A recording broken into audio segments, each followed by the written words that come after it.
here it is, the first sunny day of spring. A perfect day to hit the lake. Such a beautiful day. It's too bad one of us will get hurt today.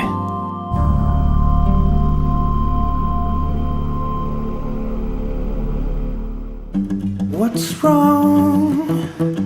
Can you hear me?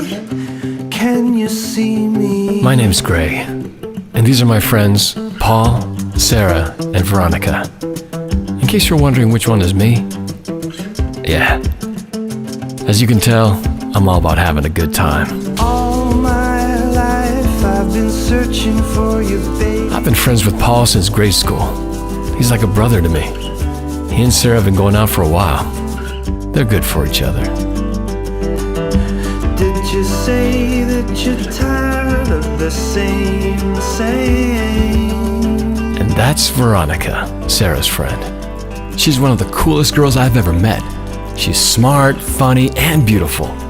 So I better not mess this up. All my life I've been searching for you, baby, with the windows rolled down and the heater turned. All my life I've been waiting for you. All my stars, they were all so blue. All these years, all my tears, all my life, all for you.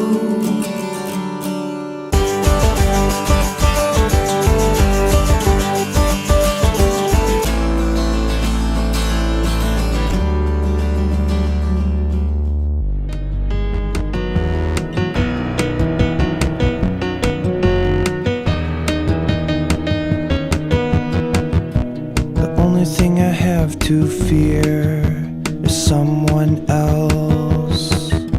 The weather's all fair while still indoors. What I hope is buried in the deep, deep. What I miss is something only you can sing. What I hope is buried in the deep, deep. What I miss is something only you can sing. Something only you can sing. It's something only you can sing. Something only you can sing. What I hope is buried in the deep, deep. What I miss is something only you can sing.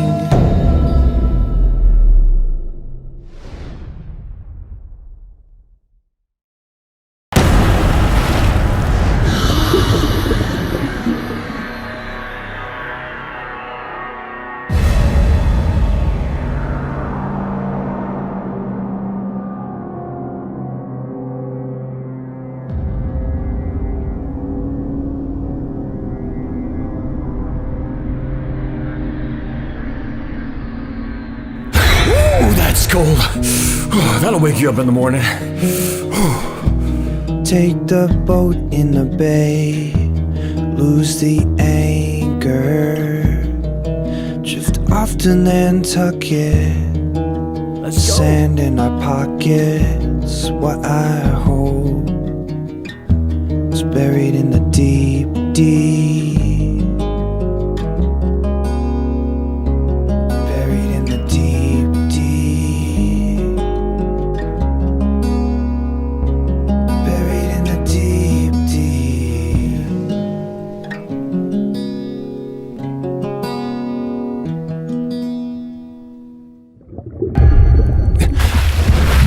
Oh, wait.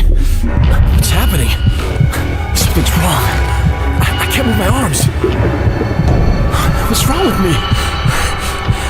I can't move. Paul! Hey! I can't breathe. Wait! No, no, no. Help! Please, help me! Paul! Help! I don't want to die.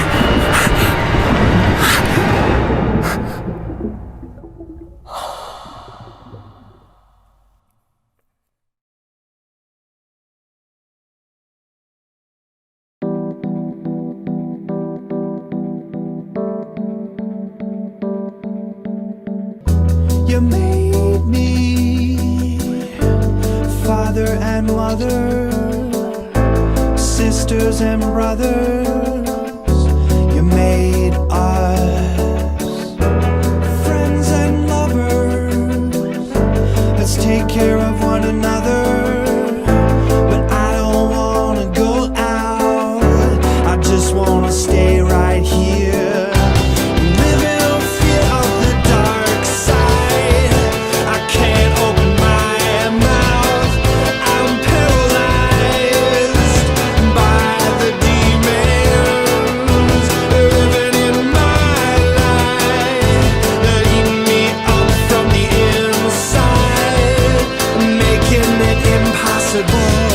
To survive. Show me who I am. When we start seeing sunny days out there, people start flocking to open water bodies like lakes. Every time we have a sunny day, we're holding our breath and hoping we get through that hot day without a water rescue or a drowning. Our area water bodies, they're cold and they're fed by Mount Rainier. Average water temperature year-round is anywhere from 53 to 56 degrees. Now that does not account for the thermal layer on top, that cozy, deceiving, warmer water that's warmed by the air and the sun. It's what's below that that is dangerous. So we have 3 particular levels that the cold water affects your body as it relates to swimming in open water. The first one would be cold water shock, and that is pretty instantaneous. It would be jumping from, let's say, the ledge of a bridge not very far off the water and into the water like a high dive into fresh water. And when they do that and our water temperatures are in the mid-50s, 50-50 chance if they're going to come up again. And we have had victims that have submerged and not come up again. That would be that reflex breath below the water, because the cold water was shockingly cold and they took that breath in. It affects their heart rhythm and can, for lack of better words, I guess, cause an instant heart attack. Cold water incapacitation, that would be the next level. It happens quicker, but not quite so instantaneously. That can take anywhere from 10, 15, maybe 20 minutes of being exposed to those cold water temperatures. They start feeling that fatigue, and they just have no energy. Their arms and legs are not working so well anymore because the cold water has forced their body to protect their core and their vital organs. So now their arms and legs are just not swimming as effectively as they should. Hypothermia just takes longer to achieve. So the longer you're in the water in those temperatures, your body temperature will come down to match that. We've had victims on our lake that have drowned that have been lifeguards. The average person who drowns are males between 14 and 24 years old. So drowning in a lot of people's minds is loud. I'll hear somebody if they drown. I'll hear them panic and scream for help. And oftentimes that is not the case. It is very silent. And when someone goes under the water, when they do come up, their whole goal is to take a breath in and not scream for help. You have to choose. So it's not uncommon that they'll be swimming with friends and they don't even notice that they've gone missing for a few minutes. So knowing your limits is really important too. So knowing not only what the water temperature and the hazards are, but do you know how to swim? Are you not the strongest swimmer? If you are not the strongest swimmer, I would think twice before entering our cold waters. I would make sure that you have a backup plan. That would be a life jacket. I know sometimes they're not the coolest, most fashionable things to wear, but we have yet to recover a drowning victim from swimming wearing a life jacket. It's important to have a life jacket on before you're even in the water, because if you were in a boat and all of a sudden your boat capsized and now it's an emergency and you didn't have a life jacket on, you probably would be hard pressed to find your right size life jacket that properly fits you and get it on before cold water incapacitation set in, or heaven forbid, if you were knocked unconscious, you wouldn't even be able to do that. So if somebody is struggling in the water, we don't ever want somebody to go rushing into the water to help them because they often become the victim. So we want them to reach for them with something, whether it be a pool net handle or a broomstick or a water noodle.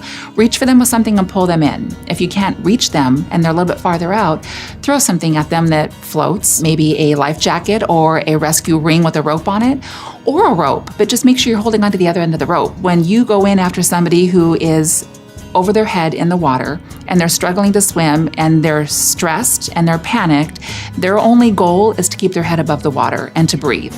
And if you are out there next to them, you are what's going to keep them above the water. They're going to climb on you to keep their head above, and often that person who went in to help often becomes a victim, and it's a drowning victim.